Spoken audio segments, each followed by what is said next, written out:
I'm now excited to be joined by a very special guest. It is Paul Martin, the executive producer for the Netflix show that hopefully everybody's seen by now, Any Given Saturday.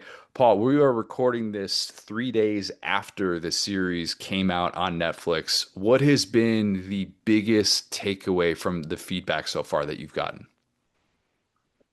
I think the feedback's been great, like really, really good. I mean, I think we a couple of weeks before the show premiered, we did a big sort of press screening of episode one for a bunch of journalists and people at the SEC Media Week down in Atlanta. And I think that for me was like that was a nerve-wracking moment because as you can hear from my accent, this world is not my natural habitat, and you make these shows and you think you're making good choices and you think you're trying to tell good stories and you think you've got a handle on the world and the characters, and then suddenly when you're sat in a room of well over 100 people that consume this world on a daily basis, you're suddenly like, oh my God, like, did we bite off more than we can chew? Do we actually know what we're talking about? Have we done a good job? And so, to come out of that and have nothing but really, really positive feedback. And listen,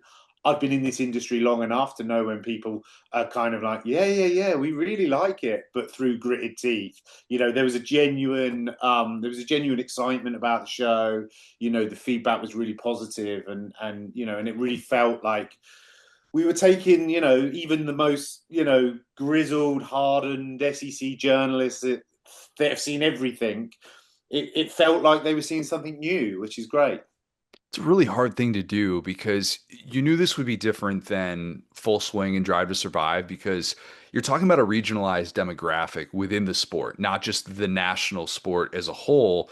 And because of how this is shot, like everyone's going to know the results obviously by the time that this comes out. So there's so much emphasis on this being shot well because if you just shoot this and just kind of cut corners in that way, you're not bringing people in.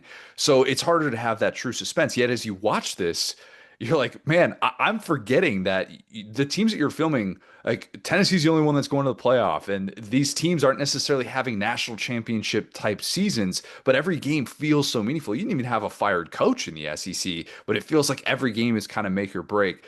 Did you and your team seek the SEC out to do this, or did the SEC seek you out to be able to just try and present this image of the conference that I think even in its quieter season still comes away really entertaining? Yeah. I mean, so the sort of the chronology of it all was, obviously we've done a bunch of these kind of sports shows, and obviously was living in kind of Los Angeles, and so just as a company, we were doing a little bit more focused on kind of US sports and that kind of stuff, and then there was a conversation, and I can't even remember who it was, but someone brought up obviously college football, nothing new, and then just started talking about the SEC, and I sort of, I'm a big enough sports fan that I had a vague notion of what the SEC was and what it was all about, and I understood that it was a big deal. And so we were like, well, let's see if they're even up for a conversation. And I think there was just that kind of perfect timing of at the time that we approached the SEC. I think someone within the SEC had seen Drive to Survive, had seen the impact that Drive to Survive had to sport, and had actually been pushing Commissioner Sankey to say, "Hey, we should think about something like this. This might be good for the SEC." And so there was just this. It was almost kind of perfect timing. I think they'd started to think about that. We became more aware of it, and so we sort of tripped down to Birmingham, Alabama, and met Commissioner kind of for the first time, and really, listen, had to really go, from the basics of who we were and what we'd done and why we felt like, this could work in this world, and we were lucky enough that, you know, almost from the first meeting, they were super receptive to it. Super effective to it, but also super realistic of like, look, we as the SEC, we have a certain amount of control over the schools and the coaches and the teams. But when it comes down to it, it's going to be an individual school and therefore probably an individual coach's decision about whether that school wants to be part of it or not. Absolutely. And on that same kind of tear, I have a bit of a two-parter here. You know, we've seen plenty of documentaries about the SEC, and the critique is often this is kind of a PR piece, right? It's often you only get a certain amount of access. I think from Box to Box's history, the thing that's really stuck out to me is their ability to get into these intimate moments. You know, talking about Graham Mertz's surgery, right? Talking about getting in meeting rooms where even us as journalists, I mean, like, I don't know how many times we've seen the inside of an SEC meeting room where they're diagramming plays and all that. So, how are you guys able to be in there without kind of getting suspicion or getting pushed out? I think it's part of the process, honestly. I think, we're very clear of like, look, if we get the good stuff, we'll make something great. Hmm. Because I think all these worlds, whether it's Formula One, whether it's golf, whether it's SEC football, just sport, there's enough character with great ego and stakes, and there's great narrative and there's great story. And so we're not, we're never worried about, are we going to go into a world and be able to find the narrative? I think it's to your point, Will. It's like, are we going to be able to tell it, in a way that makes the audience really feel like they're on the inside of that? And so we're very honest with people from day one about what this will take, and everyone wants it to be good. And it's like, look, if you are expecting it to just be a puff piece, then we're probably not the right company, and it's probably not the right idea to do it. And that never means that, also the flip side, that never means that you're in it to, to hang people out to dry, or to, people are, in my job, I make, 100 decisions a day and probably get 50% of them wrong and 50% of them right. You know what I mean? And these coaches are no different, and these worlds are no different. Like, within it, you're going to see people make mistakes. You're going to see people get emotional. You're going to see people get that vital call, in a game wrong. But that's part of what people love. People love to see it, and they love to see a bit of vulnerability. They love to see that, oh my God, these SEC players or these SEC coaches that I put on a pedestal every Saturday and cheer my team on. You know what? They're kind of like me as well. Sometimes they hate their job. Sometimes they've had a row with their wife and they'd rather not go into the office that day. Sometimes their mind's just somewhere else when it comes to that. And I think it's that, like, once people start to understand that, I think that's when they really connect to kind of characters. You talk about feedback. I've had feedback since the show came out of people with a very different perception of who Brian Kelly is and what Brian Kelly is all about. Brian's got this, amazingly tough kind of persona, which he takes onto the field at all times. And you just see him in a slightly different light. You see the interactions with his dad, you hear him talk about his background, and it suddenly just makes you go like, you know what? I kind of like Brian Kelly. Like, Appreciate the PR work there as yeah. as an LSU supporter. We have a lot of negative comments about Brian. Yeah. And one follow up to that really quick. Would be part two. Is that one thing that was striking to me when I watched Drive to Survive is the relationship between the stars and the media. Like, the Christian Horner scandal, for instance, when that's covered, every media member has got a hand up, fighting over each other, asking him almost the funniest or most crass question. Whereas you go to SEC media days and there could be a scandal and there's a bit of a fear to approach these coaches. Could you just kind of like, how did you bridge that gap? Did you see that same kind of difference? Yeah, I mean, listen, I think why these shows have worked is partly that. I think sport has become so sanitized, and Hmm. those post match interviews, whatever sport you're in, have always been like, so tell me how you feel. Like, you just lost the biggest game, or you just lost the biggest race of your career. How do you feel? How do you think I feel? Like, is what they really want to say. But of Hmm. course, they go like, well, we're really disappointed, and we tried our best, and we had a great training camp, and they just reel out the cliches, and they'll tell you that, like, when you sit down. And that's why I think, in some ways, these shows are quite cathartic for people. They give people an opportunity to just pull back the curtain just a little bit more, so that people can really understand, what I said, that I'm a football coach. I'm not going to get every single decision every time right. Nobody does. And I think, there is that expectation that when you go and you see your team on a Saturday, you expect that your players and your coaches are gonna bring perfection every single weekend, and anything less than that, and if it results in a defeat, then there's hell to pay. And I think so. I think the players and the coaches just they like to show that they're kind of human like us. Paul, I always wonder with shows like this how difficult it is to shoot because you obviously have a team. If it were just you and a few cameramen, and a director, like there's just so much more that goes into this that doesn't always meet the eye. But how are you able to shoot 10 teams knowing that there's probably going to be stuff that you miss. Ideally, you're there for moments that matter. I thought being there for that, you talk about Brian Kelly, like being there in that conversation in the car with him, with his agent, who's like Garrett Nussmeier's agent as well, and how impactful that is. But how did your team approach that? Like, can you give the audience a little bit of insight? Because I tend to think that we watch at home, assuming, well, you're just there the entire time shooting Yeah. LSU from August all the way through December, and it's just so much more difficult than that. Yeah, and I think the honest answer is, I don't think, we certainly don't have the budget or the resources to film for all 10 teams from beginning of season to end of season.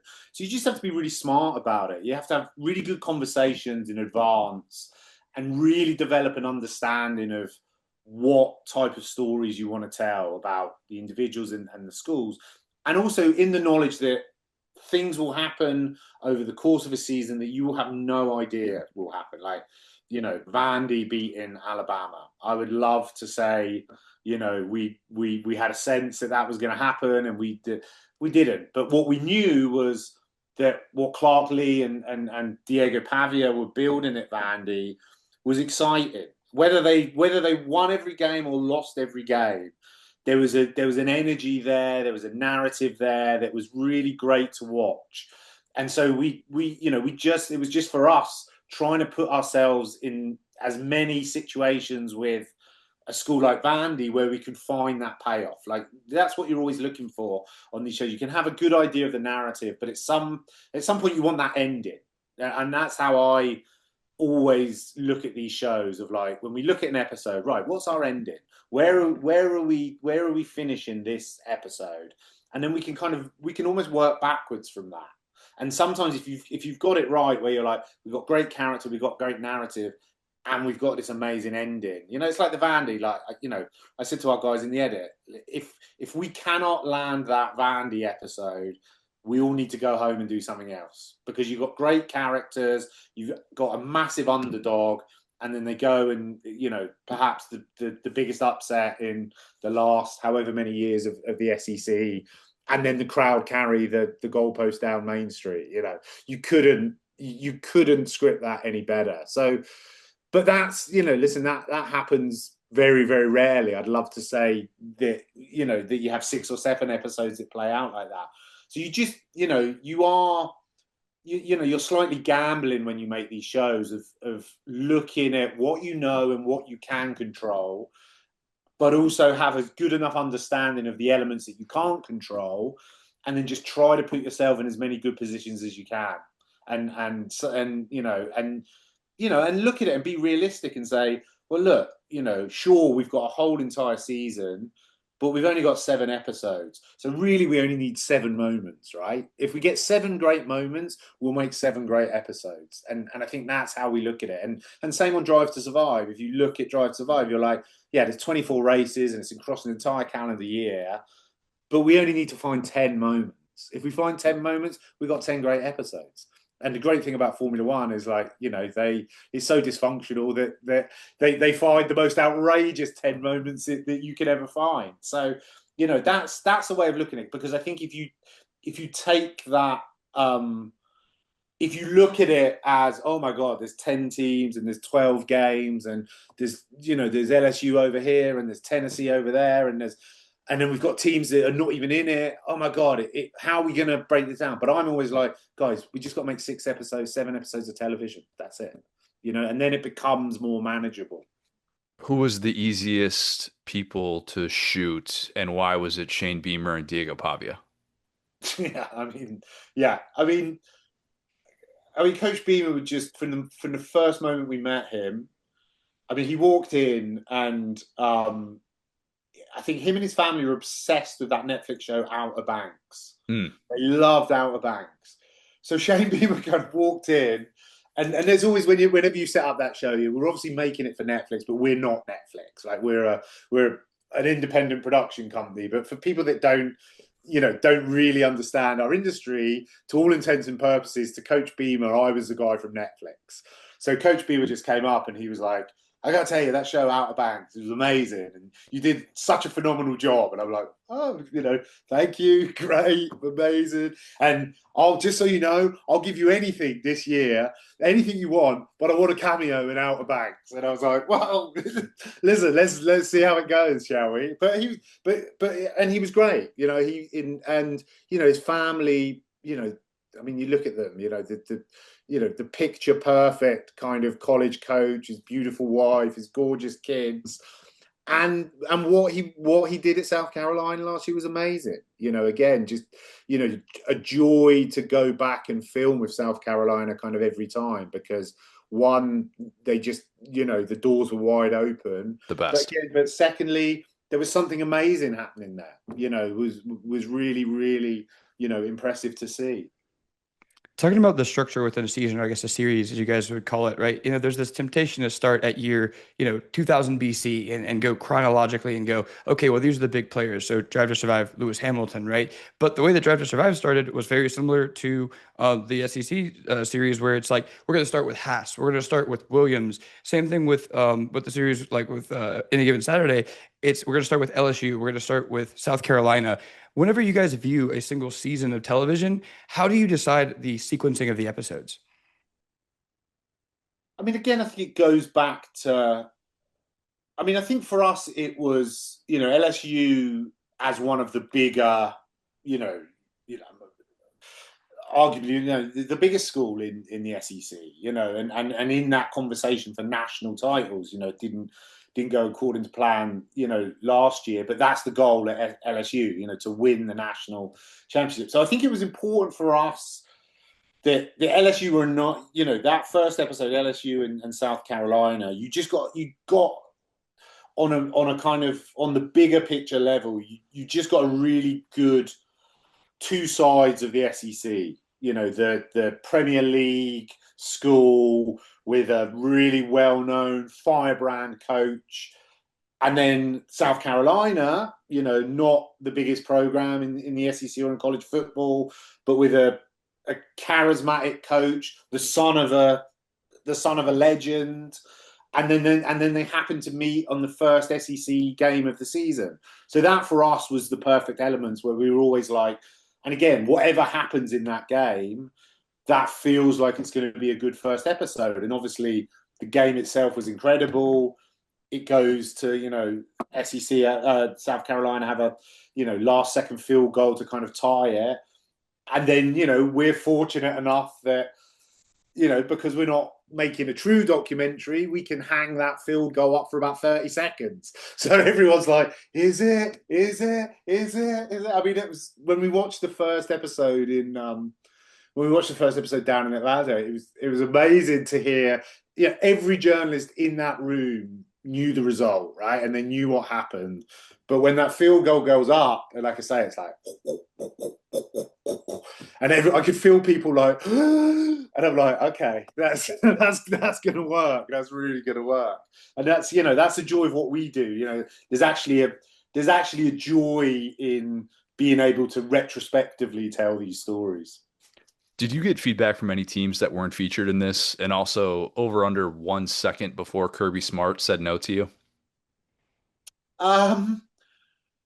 So that's under. I actually, speaking of Kirby, I saw, haven't heard direct kind of feedback, but I saw he did an interview, a couple of weeks ago, where he was actually, very complimentary about, the process, the show, and the reasons that Georgia didn't kind of take part. And I think, I think with all those schools, none of them were a immediate hard no. It always was a, hey, listen, we, and I think Kirby Kirby kind of spoke very nicely about kind of box to box and our history of work, and he sort of said, look, it wasn't about, we believed that these guys would come in and do a great job because they always do a great job. It was more, I always sort of say everybody, either individual or team, has just got to find the reason why they want to do it. And for some teams it's easier than others, and and very often those reasons, they don't have to make sense. Like, it can be, I just don't want to do it because I think it's going to win, like, whatever, and we're never there to really argue with anyone about, oh, it won't be this, it won't be that. Like, if that's what you believe, then you shouldn't do the show. But listen, we'd have loved all of those schools that didn't take part to be in it, but also at the same time, we didn't lose any sleep over the teams that weren't in it, because we've been there before and we know we can make something great. And I'm hopeful that those teams that weren't in it last year, if it goes to a season 2, may come in and do it this year. But if they don't, that's fine. We're completely comfortable with it, and we fully respect that.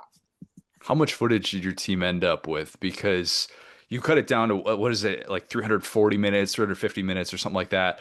But you probably had like tens of thousands of minutes worth of footage the way that you had to shoot this, because shooting 10 teams like that over the course of months had to be a challenge. Like, how difficult is that? Like, how much more was there out there that you're like, oh my God, this is a great scene, but we just don't have room to include the full storyline the way that we'd like to? It's always the hardest things about making these shows, is the stuff that you leave out, and sometimes you have some amazing stories that for whatever reason just don't quite land, in the series structure. I can give you an example of kind of Drive to Survive. The first year that we were making Drive to Survive, and it was clear that Daniel Ricciardo was going to be one of our main characters through that whole season. And I think it was the third race of the season, I think. And it was the Chinese Grand Prix, and Danny won the Chinese Grand Prix. And we filmed with him, and we had amazing access. We were in the locker room afterwards, and he's having a beer with his trainer, Michael, and they're just like, oh my God, we just did that. It was amazing, right? And honestly, we came away from that Grand Prix and we were like, this is going to be the most incredible episode of all time. This is going to be brilliant. And then you get in the edit, and we just couldn't stand it up in the way, and not because it wasn't a great story. It just didn't fit the flow of the episodes. It didn't fit the overall narrative of the season, and so not one bit of that victory in China ended up in that first series. And it's the same on all the shows. It's those bits that, for whatever reason, and sometimes it's not because you weren't there and you didn't get it. It just is when you start to look at it as a whole, you just, it just flows better without it, or it just, and there's that thing of like the audience, they don't know what are those stories that are on the cusp and are on the bubble. So, you don't feel too bad about kind of leaving them out. But yeah, there was a ton of that stuff in this series, as there is with all of them. Because I was wondering if like the Oklahoma Josh Heupel stuff was part of that, and if that was one of those things where it, like, just didn't quite fit the arc. You introduced Oklahoma later into, or Tennessee rather, later into the Yeah. series. You didn't necessarily have that Oklahoma access, so you didn't have like the full side of it. Like, if that Yeah. was one of those things that you just couldn't quite make work within the series. I mean, I think that was so sensitive for Coach Heupel, that I think that they were not, because when I think that was one, when we looked at the start of the year, we were like, oh my God, that's going to be gold. But again, to your point, and what we talked about earlier, you've really got to be in there and got to be able to tell it in a meaningful way. Otherwise, it just, it just looks like a kind of a highlights reel, after the game. So yeah, for whatever reason, I think it was, because I think it was something. Now, everybody goes into these things and everybody has their own threshold of, the emotional stuff that they'll really let you into. And that was a tough one, because we did want to tell that story, from when we started the show. But ultimately, you know, it for various reasons, it didn't play out in the way that we hoped. Looking at your filmography, you've worked with, not just passionate fans, but the most passionate fans in the world. So, what is your opinion of, Southeastern United States culture, SEC fans, and how do they square with the F1 fans, the soccer fans, the golf fans? Yeah. So I think, a huge part of this for me, from being from the UK, was as we went into it, there's certainly a perception outside of the UK about what the South and the Southeast in the US is going to be like, right? And and then having spent time, and been to these places and just had the best time of meeting amazing people, and everyone was so hospitable, and everyone really bent over backwards to help us everywhere we went. And we had such a positive experience of it that a huge part of it was, as we were making this show, we were like, look, we want this to be to be positive about the communities and the areas and the fan bases and all that kind of stuff. Because I think, there is wrongly, sometimes there is a perception of the south of the US. And so, I was really proud that I think we've done that, as I watched it on the service, and you really get the sense of why these communities and these schools, the fan base is so rabid, and the fan base is so emotional about it. And it's great, if it's the cowbells at Mississippi, or if it's the toilet roll, the toilet paper at Auburn, or the Vol Navy, all that stuff. It's nuts. It's a nuts world, and we wanted to show as much of that as we can through a positive lens, not through look what they do down south. They like that, it's joyous. You go to an SEC game on a Saturday and it's joyous. I was going to ask, what was the piece of footage that didn't make the cut that you wish kind of did? You kind of already answered that question, but what was maybe your favorite moment that you witnessed doing this, of like, dang, this is cool, and like maybe the moment where you realized this is going to play and we feel like we have something here? I think it's two things. I think there's the moments that you have when you're there, and you feel, and again, sometimes you get that wrong, as the Danny Rick example, but I think it was, I mean, definitely the Vandy result. My phone was like, from Netflix execs, from everyone that knew that I was working on the show, literally my phone erupted of like, oh my God, Vandy, blah, blah, blah, blah, blah, blah, blah. And you're like, okay, we've at least got one amazing episode. And then I think in the edit, it was very much, I think it was some of the Coach Beamer stuff. I think that there's a shot of him in kind of episode 1 where they just narrowly lost to LSU, and he walks in the dressing room on his own. He just doesn't quite know what to do with himself. He's so emotional, and he just, that moment where he kind of looks up to the ceiling, and all that frustration and all that emotion is just all over his face. And he's completely on his own in the locker room. And I think it was seeing that in the edit where you're like, wow, what a moment that is. Like, just to your point, Will, like nobody really gets to see, that, the rawest possible reaction from a coach in the moment of a heartbreaking loss. And so I think it was things like that where you were like, okay, there's really something here. What are the plans for next year? I know you said like you kind of left it open ended. If this is going to be something that ultimately enough teams want to take part in, which I think after seeing the product, I can't imagine that there are people like, I really regret that we came off in a negative light. But are there any sort of tentative plans? And would you guys even consider tweaking to be like, let's just do 4 teams or something like that? Like what are sort of those early conversations like? Yeah, I think, listen, I hope, the show's got off to a very good start, and hopefully people continue to watch it. I think that's going to be kind of barometer, the main kind of barometer of it, that if it does well and continues to do well, then I think there will be appetite from everyone to do it again, and hopeful that if we do it again, there may be some new additions in it. And like you said, I don't, from looking at it, I wouldn't anticipate anyone that did it not wanting to do it again. And hopefully, we can turn some of those that didn't want to do it last year into taking part this year. So we would totally love to do it again. We had such a great time. I think we're really, really proud of the show. And it's one of those that I having sat in the edit and watched these episodes 100 times.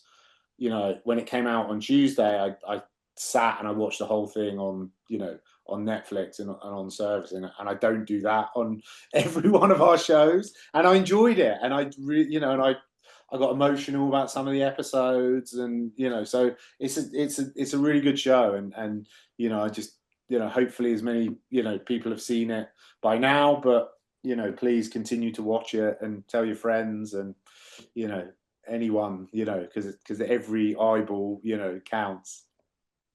So this might be the one kind of inside question here. And Connor, you can tell me to skip this if nobody cares. But one thing that was really intriguing to me is the sounds of SEC football. Like, we go into South Carolina, and I bet you guys had to painstakingly get every ounce of Sandstorm, the song that they play. Da, da, da, da, da, da, da. And so in my mind, I go, okay, well, they got an approach here. Then we go to Florida, and the whole stadium is singing Tom Petty. And you guys weave that in so beautifully. So how did the sound play into this piece? I always say to people that the sound is the most important thing on these shows, and whether it's the sound of because you want because people consume these sports live and over a weekend, so we want to be bringing something different, and we've obviously got an opportunity where we can really dial up the sound of it, whether it's the sound of the crowd, whether it's the sound of those hits, whether it's the sound of the Formula One engines, whatever it is. We've got an opportunity to do things that people can't necessarily do in the live. But then it's also just the sound of those little half conversations, those little bits that get picked up on kind of the mics that sometimes you don't realize it at the time. And that's what really elevates those shows is when you get back and you're scrolling through the mics and the maps and all that, and then I mean, we've built, not necessarily on this show, but on Drive to Survive, we've built episodes around conversations where we've gone like, oh my God, Zach, and and I think again, go back to series one. I think there was a famous episode between kind of Cyril Abitbol, who was the head of Renault, and Christian, and with Cyril obviously stealing Danny and Christian stealing the engine, and they met right before a kind of a press conference, and we hadn't really realised how much shit they were talking to each other until you get it back and then you listen to the mic and you're like, oh my God, we can build that episode off of that entire conversation. So the sounds, the visuals. Listen, the visuals are clearly important, but it's the sound. Like if you're not capturing, enough of those conversations, if you're not doing justice to the sound of the environment, then you've got no chance. It's really well done. I think anybody that's sitting here in August that just can't wait for football to come back, they watch shows like this, and it's a reason why Hard Knocks has been doing what they've been doing for 20 years, and why that there is just such a market for this. Even though, like we said, we know the results already, but stuff that's well done like this, the behind the scenes stuff, like I can't get enough of it. I said it the other day, and think it's really impactful, and it's cool to see that the SEC was willing to take on something like this. Just one last suggestion for you: if you're looking for any additional talking heads, I know a guy. Like, just wanted to throw that out there, just in case. We also have an SEC podcast, just to let you know. You want to use any of our audio at any given moment, just send me a little message. We'll hook it up. We'll do what we can for you. But really appreciate it, man. Good luck with everything that you got going on, and hopefully we're going to be able to get a season 2 of this and get to see even more of this stuff. Great. Thanks, guys. Really appreciate it. Good talking to you. Bye bye.